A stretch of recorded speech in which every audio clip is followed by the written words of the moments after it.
It takes from, say, 15 to 20 years to demoralize a society.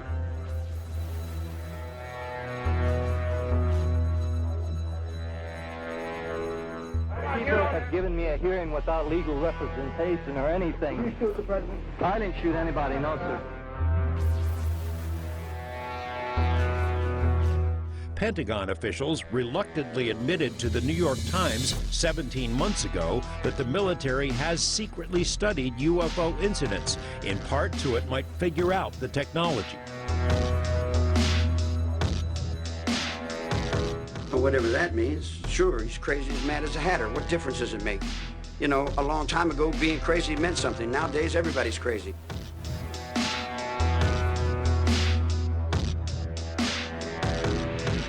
Welcome to the Conspiracy Files. Welcome back, guys, to the Conspiracy Files. As you know, this is Zero, and this is my show. And we're going to get right into it, man. I know I delayed this podcast for a little bit, and I apologize.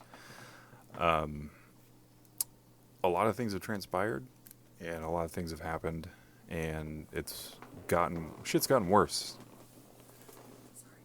Oh, you're gonna be. That's my wife, by the way.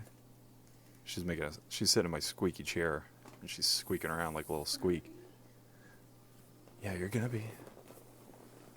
Oh my God. Okay, now I'm done. Here's where we're gonna start. If you guys listened to my last episode, so, you know, things have transpired. If you guys listened to the last episode of the podcast, you kind of saw where I made some predictions about things that I've been doing in previous episodes, as well as kind of giving you guys a heads up as much as I can, as much as I get the info. I dish it out as fast as I can for you guys. And on the last episode, I hit you with some pretty heavy stuff. And if you recall, the coronavirus, the market, and the state of the podcast, it was all right. A lot of that is thanks to the Discord community, but a lot of it is utilizing my resources that I have at hand. And I think that's what I'm going to do in this episode, because, you know, things always happen in the background, and civilians are always the last to know, and I think that's bullshit. I think that everybody should have a right to know what's going on. You know, maybe not detail for detail. I don't need to know, like, the dirty, gritty, grimy stuff. But as far as what's going to happen to our futures, and as far as what's going to happen down the road, I think we deserve to know that stuff. We really do. And so I'm going to find out what's going on, and I'm going to give whatever info I can get within reason to you guys to make sure that you guys are safe out there, because I have lots and lots of people all over the world listening, and the podcast has grown exponentially, and it's really, really busy now, and it's super cool, man. I know there was a little race there, and Canada was a tight second place, and they got bumped down to fourth place, and the UK stepped up, man. They took over. United States listeners are first, UK second, Australia third, Canada fourth, and Poland's bringing up the end there, which is really cool. So all you people around the world that are listening, I appreciate it. What's up? Come say hi in the Discord. Love to have you guys. Or at least come say hi on Twitter. I'll talk to you, no problem. But I think information should be free, and I think information shouldn't be hidden from the people, and I think it's kind of bullshit. And so I pulled my resources together, and I built this podcast, and that's what I'm going to do, and I'm going to give it to you guys as truthful as I can. Whether the truth is scary or not, I think you guys deserve to hear it. So what's happening here in the States right now is, since the last podcast that I did, which was coronavirus, the market, and the state of the podcast, the National Guard has been deployed in all 50 states as of yesterday. And that's concerning. It's really concerning because they're civilian military. Even though they're civilian military, that doesn't mean that it's any less scary or looming. But they're now in all 50 states. I got some really good information from a friend of mine. I ended up trading some info and found out that they were going to meet with the tag officer this morning at 8 in the morning, and then we were to be briefed by the president at 10 a.m. and that got bumped up to 3:30. And the things that President Trump said today did not jive with what I was told, with the information that I was given. So my 4 different sources say the same thing. The president says a different thing. So in my mind, who's wrong? And I think what's happening here is the president is trying to lay things over smoothly, or as smoothly as humanly possible, in order to keep people calm, which is understandable, because I've reached out to people all over the states with a few things, and I'm kind of learning what's going on with resources, and it seems that everybody right now is in panic mode, and for good reason. The stock market lost 3,000 points today, and our resources just to operate on a normal level they're depleting. At my job, resources are overwhelmingly high, and they will be depleted because most of our stuff comes from China. And I've told you guys time and time again that this is going to be bad, and it's just the start. And officially right now, what is it, San Francisco? Yeah, San Francisco is on a 24-hour lockdown for the next 3 months, I believe, 2 months. Yeah, it's something like that. It's 2 or 3 months. Regardless, that sucks, and that's just we'll call it what it is, and it's martial law for them. And they're considered one of the hot zones. So New York, heads up, you're next, because you're the next hot zone. It's going to happen to you for sure. It is 110% going to happen to you, New York. So pay attention and heads up. Get what you need and make sure you have enough to last you. 2 weeks? 3 weeks. So basically it's going to be a month. San Francisco's 3 weeks. For now. And I think that'll get extended. And, yeah, that it sucks, man. That's all I'm going to say is it really sucks.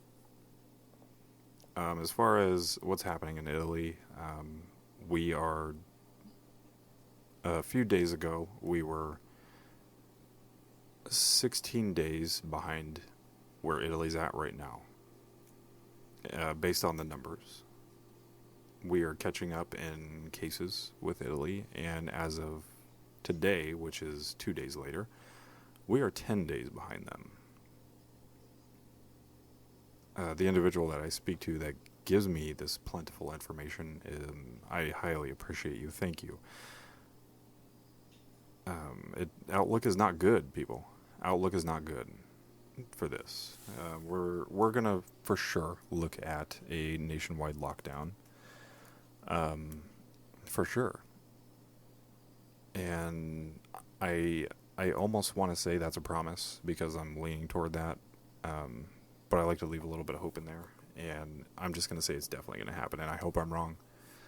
I really do.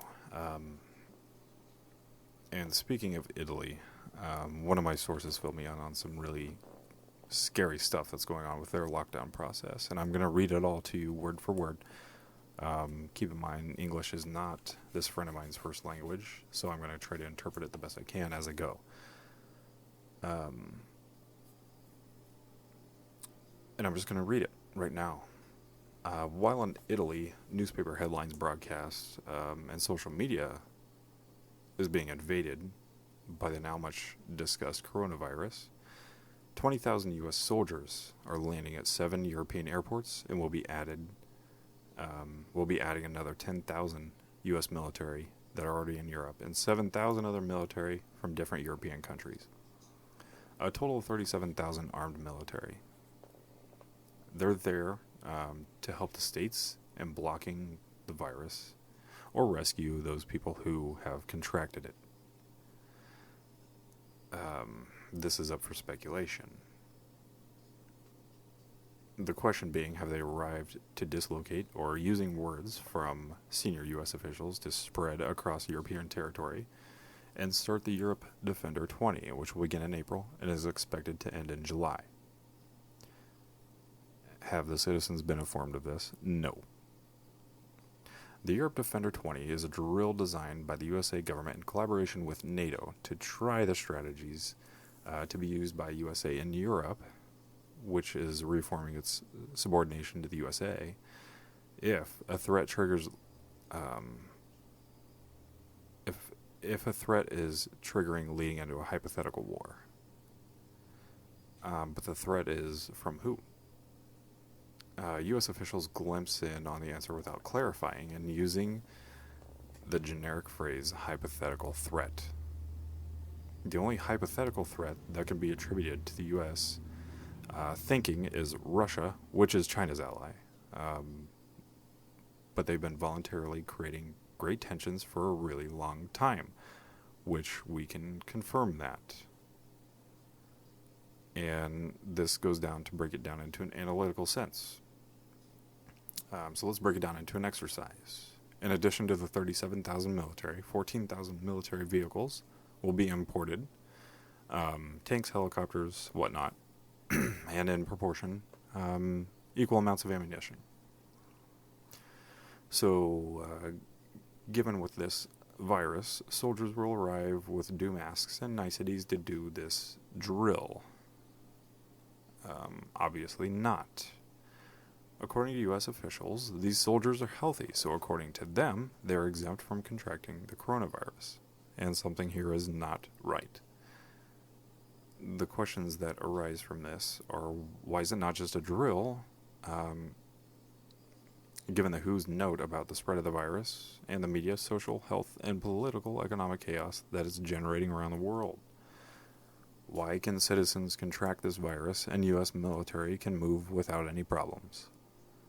Why has it been decided to conduct this exercise geographically in a position that would involve a hypothetical conflict with Russia and not in other areas that look at other horizons? Why don't 95% of the media talk about it? Why don't all the Italian politicians talk about it? And if soldiers are exempt, does it mean that the virus is not what you're excited for? Or is there already the possibility of a vaccine? And therefore, if it's making humans immune, why are they not talking about it? If U.S. soldiers contracted the virus, wouldn't they become an exponential cause of the virus expansion? Russia has asked numerous questions to which it's not been answered, and on the basis of this, has already said that it will keep its military position alert within its borders, which does not preclude such a reassuring scenario with two armed sides. Exercise, or less than it is. I don't know what that part means. As far as a recap,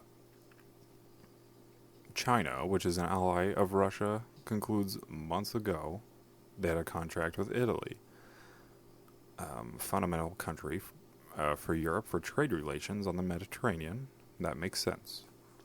And a strategic position if there were any conflicts, to make trade relations between Italy solid, and more importantly, for China, and making America's power over Italy less important, but not insignificant. From here starts the course. The coronavirus starts from China, but explodes incredibly in Italy. Not only from a health point of view, but above all powered, the world media, despite the triggering case, is not linked to a single Italian, as far as patient zero is concerned. China and Russia have been the undisputed trade opponents of the USA for years. This is true. Because their importance is watering down the dollar on the global market. And this is creating little loss of power, both economically and geopolitically for us. America has long been doing everything to provoke Russia with market movements and military dislocations on everything that it touches on its commercial and geopolitical interests. Citizens of the world are projected with their eyes and ears on Europe, China, and Italy. America, instead, without any weight to the chaos, objectively exists about a virus about which even virologists say diametrically oppose, decide to carry on without any ifs or buts, without anything but a drill, so they could postpone it to a quieter period. So, why is there so much pressure to bring American soldiers and weapons in Europe in alarming quantities for a quote-unquote exercise, and knowing that this triggers a high level of alert in Russia? The phenomenon, coronavirus, is a useful tool to distract and prepare a large part of the world citizens for something more important that needs to happen, or that someone is preparing to make happen, and that doesn't have to do with a solution of a virus influenza, but with a breakdown in the global geopolitical system. I could see that happening. Something is happening, and it's not about conspiracy, but about geopolitical facts that are happening, and which are already happening in 7 European countries. This is the subject you should ask about. And once again, English is not the first language, but there's enough. And I included with this, I was given several pictures of the U.S. military on the Italian border with tanks, soldiers, vehicles, more tanks, and empty shelves. It's all very creepy and looming, and you have to ask yourself what's going on. And some people will do that thing where they discount the virus altogether and tell you it's not real. And then they'll also be off on the same side to tell you that it's all just a government conspiracy to take over people. I don't think that's the case in that way. I'll explain that.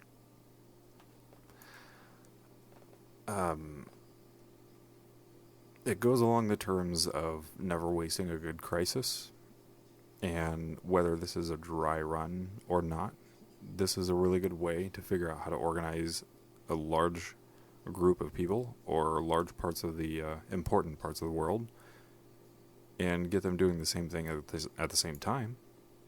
I think that could definitely be the case, for sure. I'm open-minded. I don't think everything's a conspiracy. But I look at things pretty logically, and I put the pieces together, and that would make sense. I don't know for sure. I'm still working on that, trying to confirm some certain things. But I could see it as a soft drill for the real thing. What I could also really see is, at least for you, those of you who don't listen to the U.S. that listen to this podcast. During the Reagan years, our dollar was backed on the gold standard. It was an insurance policy to give value to our money instead of it just being paper. During Reagan's election, once he won the presidency, this rang the bell for Bear Stearns, Goldman Sachs, very large stock market companies, very large corporations to come in, start making rules, and change the way that this country ran for the worse, in my opinion. And it's lasting up until now. And so what I am of the impression of is that since we never waste a good crisis, this would be an opportune time for our president to reset things, let the market drop and crash completely and cause a reset. And in that reset, you put the dollar back onto the gold standard since Reagan removed it. And what this would do is give the insurance back to the money, make our money worth something instead of just the paper it's printed on, and we'll keep the economy stable for a very, very long time. It will offer the opportunity for us to put value on a lot of other things and increase the world value if you're talking geopolitics as far as trade and general economics is concerned. This would have a lot of benefits. And unfortunately, in my opinion, I think Reagan was really, really wrong to remove the dollar off the gold standard. Not only does it make your money worth more, it also increases the prices of gold and silver, will increase the value of other things that benefit us. We'll be able to offer more. We can increase education because, as you know, United States education is really, really lacking. We suck. And just to put it bluntly, our kids are stupid. We don't know how to do anything. I'm sure many of you have seen the funny YouTube videos where people laugh because people can't point to where Italy is on a map, or people can't tell you where Australia is on a map, and people can't tell you who the Prime Minister of Canada is. They can't tell you a lot of things that they need to know. How to pay a bill, what taxes are, what a tax is, how to pay them. General things that we should know. We don't have a clue, but we definitely know who Kim K is. We know who Kanye West is. We know who Taylor Swift is. If we saw a picture of these people, we could point them out. We could point them out of a crowd. We know what hydro flasks are. And we know how to use Instagram to make money and sell our bodies. But many of us out there couldn't build a house. I highly doubt many of us could hang a shelf. And that should be alarming because I mention these things because our economy is going to crash, and going along with the information / predictions that I've given you guys, it's going to get to a time where skills are going to be more valuable than money itself. Trading skill for skill to benefit each other is going to be very, very important because people are going to lose their jobs. People are already losing their jobs. Some people that I know have lost their jobs now. And it's going to get real rough. More people are going to be out of work. More people are going to lose their jobs. More people are going to get sick. For sure, cases are going to explode. They can make all the tests. It doesn't matter. The disease is already here and it's already spread and it already exists and it's everywhere. You're not going to outrun it. We're going to have to outlive it. That's where we're at. And the president won't tell you that, but I will. So skills are going to be important. Don't know how to fix your roof because you have a hole in it? Call your neighbor because they were in carpentry for 27 years. They'll fix your roof, but what do you have to trade? Do you have batteries? Do you know how to make bread? Do you have a garden? Can you give them a head of lettuce, a couple heads of lettuce? Do you have any chickens? Can you give them some eggs? No? Can you tell them everything you know about Kim Kardashian? Sure. That's great information.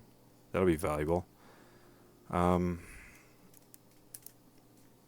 yet, why don't you teach them the right way to take a selfie under good lighting? It's not going to be valuable, people. A lot of us who are in our 30s took a punch in 2008 and we kept going. This is worse than 2008. we're all going to take a straight kick to the nuts a couple, 2, 3, 4 times, and we're going to have to keep moving, because this is going to suck. There are some people out there who still joke about this, and they think it's funny. And to those people, that's fine. I will tell you, you have absolutely a right to say whatever you want, to think whatever you want. But I think you're wrong. And the reason why I think you're wrong is, look at everything going on around you. The market's crashed.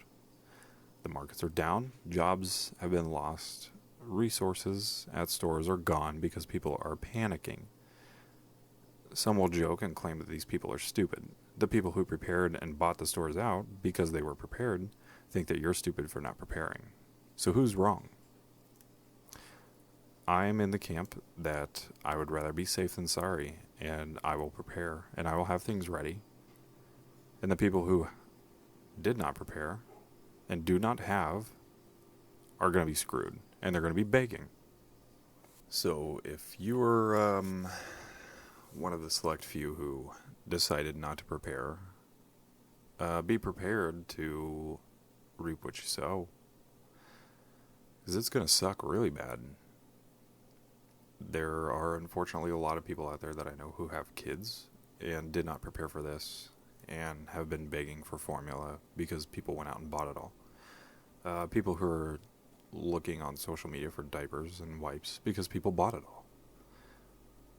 And still, some of us choose to call these people who bought up all the stuff dumb. I disagree. I would rather be safe than sorry. I'd rather be overprepared than underprepared. And just like I told you in my last episodes, if you haven't been preparing, your time is up. Things are going to be really, really hard to come by. Especially toilet paper, apparently. But we're all tired of hearing that joke, myself included. The thing that is really going to get scary is medicine.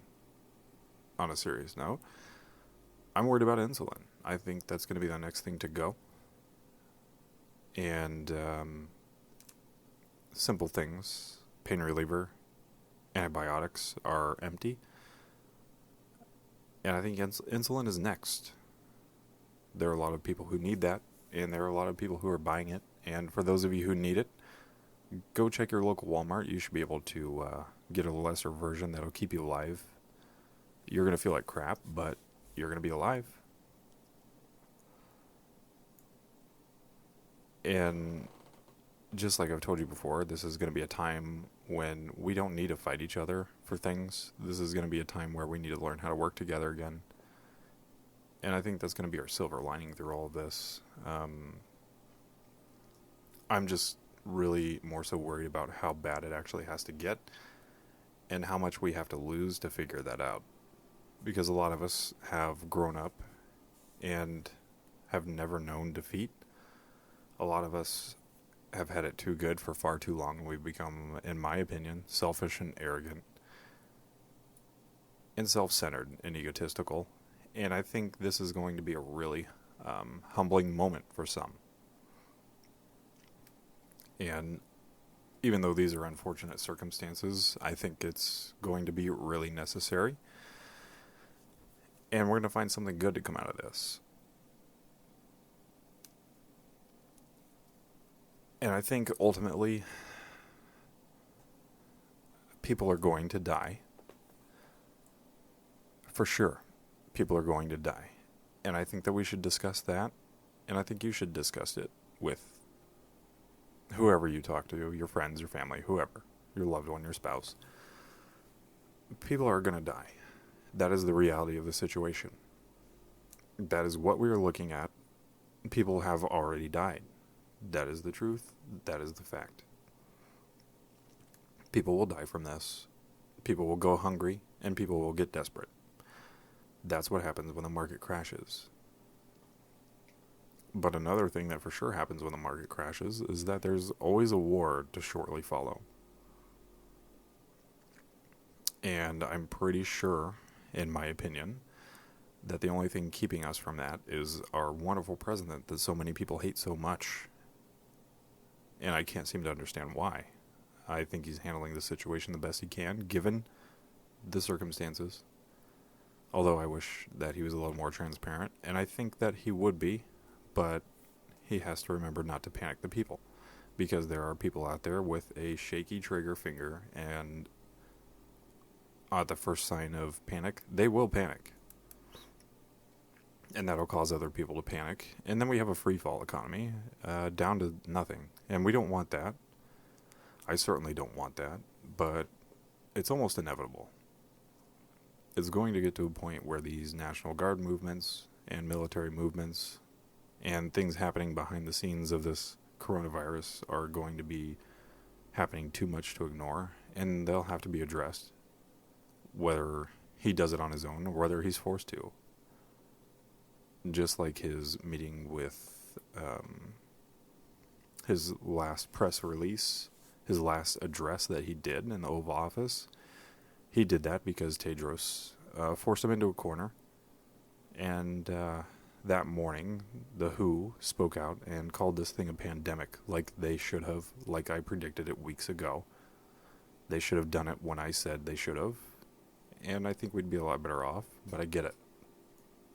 But what the WHO did was good, and it was necessary. They labeled this thing a pandemic, and they put the president into a corner and forced him to address the truth of the reality of the situation. Because with things like this, you have to be aggressive, unfortunately.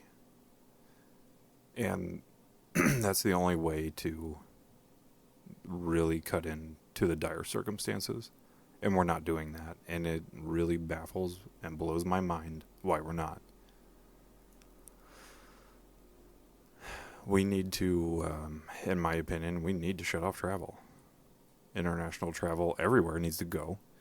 And domestic travel needs to be limited for sure, because people are still going out to bars and restaurants, even though they're closing them down. They're getting together with their friends. They're still going out to stores when they don't need to. And they're still hanging out with each other. Kids are out of school, so they're all having sleepovers and playing video games and spreading germs and all their shit around. And they don't understand how important this is, because this, you guys are going to really see here pretty soon that this virus doesn't just affect the elderly. And for those of you who say, well, this is just kind of like flu symptoms and it seems to affect the elderly who have underlying symptoms, this is not true. It is true, it does do that, but it also is affecting people from newborns and up. And yes, there are going to be a lot of people with compromised immune systems that are going to die because they can't handle it. This is a very severe virus. But there are also going to be people whose bodies aren't designed to fight it because we don't have an immunity to it, no matter what their age. You have a better shot because you're young, your immune system's strong and still working full steam ahead. But you're going to see people of all ages getting hit by this thing. And what you're going to see is hospitals are going to be overwhelmed and overloaded and underpaid. And nursing staff is going to be completely overwhelmed, and they're not going to have answers for you. And you're going to hear about this little thing called ventilator allocation. And what this means is that people who are on life support need ventilators, and they must be changed out every so often. And there won't be enough to go around for everybody who needs one, who's in the ICU. So what does this mean for people who take an oath to do no harm? What this means is that in essence, the power of God is going to be placed into medical staff's hands, and they will have to look at somebody coming in who needs to be put on ICU and on a ventilator immediately. And then they're going to see all of their beds are taken up because they're understaffed, over capacity. And they're going to have to pick and choose who lives or dies and who gets a ventilator and who doesn't, and who gets sent home doped up just long enough to mitigate the pain and deal with it and then die. I say that because it's already happening. And my sources have told me this time and time again, and it's one of the most terrible things that they're going to have to do and are doing. Many of the people that are medical staff that you know of are coming home and crying and breaking down because they can't take it many of the medical staff are working 24 or 48-hour shifts, coming home collapsing for 4 to 6 hours and doing it all over again. It's not good. It's terrible. I don't want to certainly choose who lives or dies. I don't want that power. And certainly they don't when they're there, and the reason why they signed up is to help people from the beginning, and now they have to kill people, essentially. No, they're not murderers, but necessary times call for necessary measures. And that's where we're at. And the people who didn't prepare are calling us stupid. Look what we have to deal with.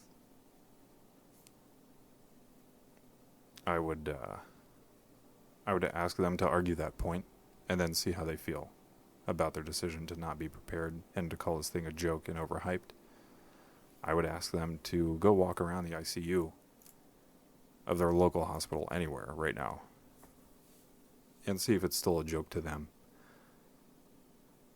And I would, after they leave, I would then ask them, do you think you need to be prepared for this? And then we'll see how they feel and see if they change their tune. And if they don't, then truly nothing that I could do or say would help them. And that might be something that I have to live with. But I'm doing my part by doing this podcast and helping as much as I can for the people who want the information. I will give it to you guys for free as much as I can, as often as I can. Because once again, you guys deserve it. You guys deserve to hear it. You guys who seek the information deserve to find it, and it needs to be free. It doesn't need to be locked behind paywalls, behind a Patreon.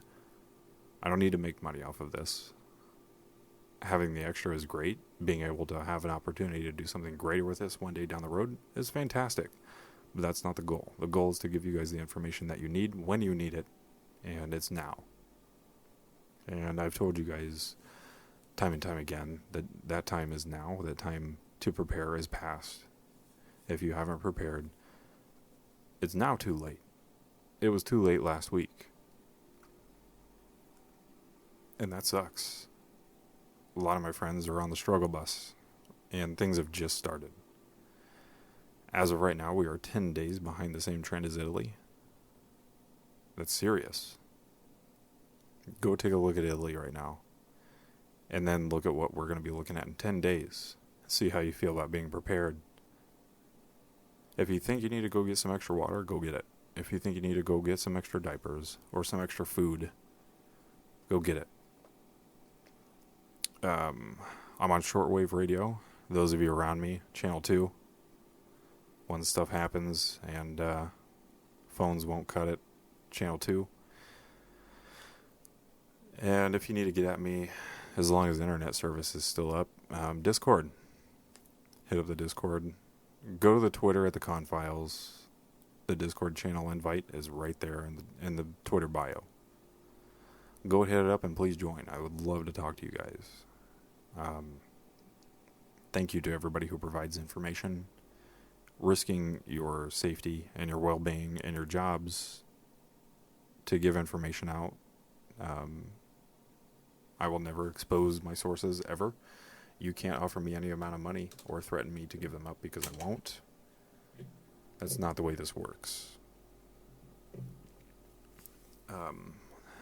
Good information needs to be protected above almost anything else. And that's what I will always do. So shout out to the people I gave letters to. H, you know who you are. Especially, I appreciate you. And I know you're listening. T, I appreciate you as well. Thanks for doing the updates from Italy, Slovenia area border. And everybody else, you know who you are. And you know I'm talking about you. If I am talking about you, thank you guys. I think I'm going to call it there. I think this is daunting enough.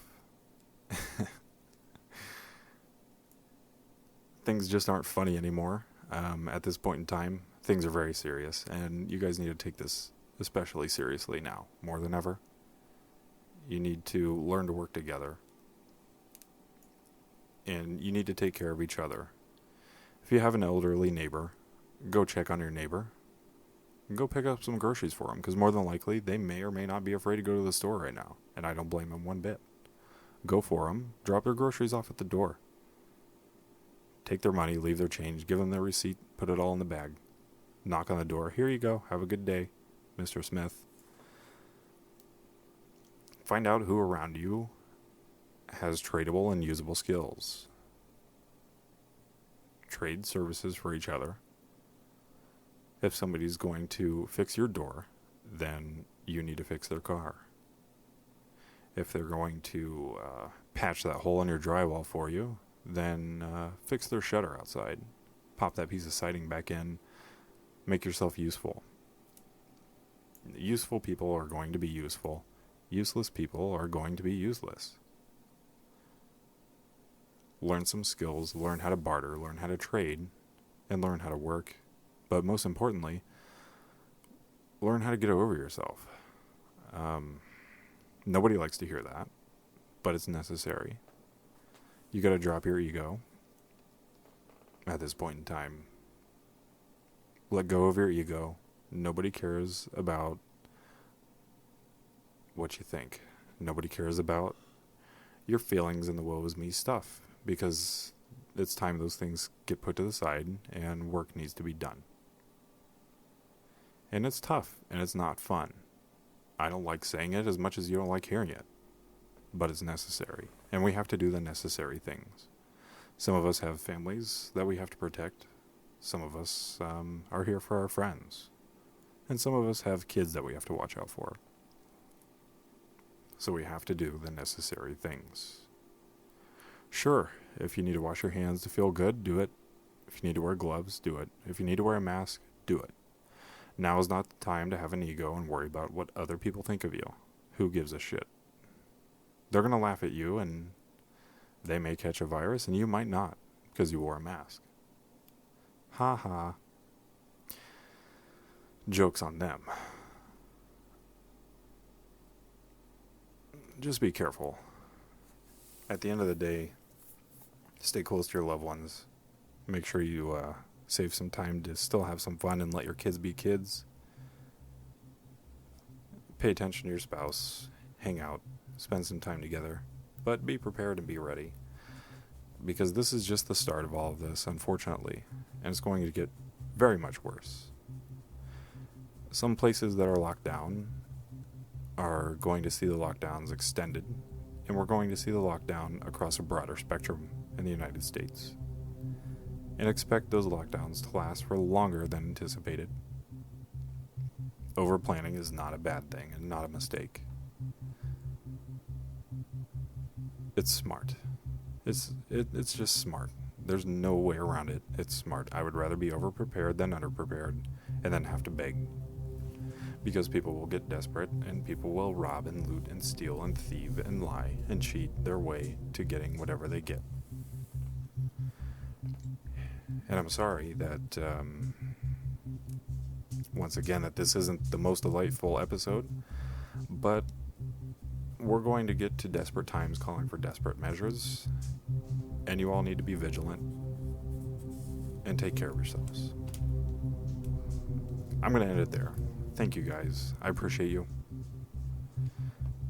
You know the social links: Facebook page you're on, Discord, YouTube, Twitter. Check them all out. We're there. Especially Discord. I would love to build the community. Anybody's welcome. Come on in. I'll even make you a category for your own state or your own country if you wish. I'll do whatever you want. Eventually I'll do some live streaming stuff as I record this. But it needs to grow a little more. The podcast absolutely exploded, and I really appreciate you guys for that. So thank you. But everybody, you need to take care of yourselves. And most importantly, still learn how to smile through this. Everybody have a good night.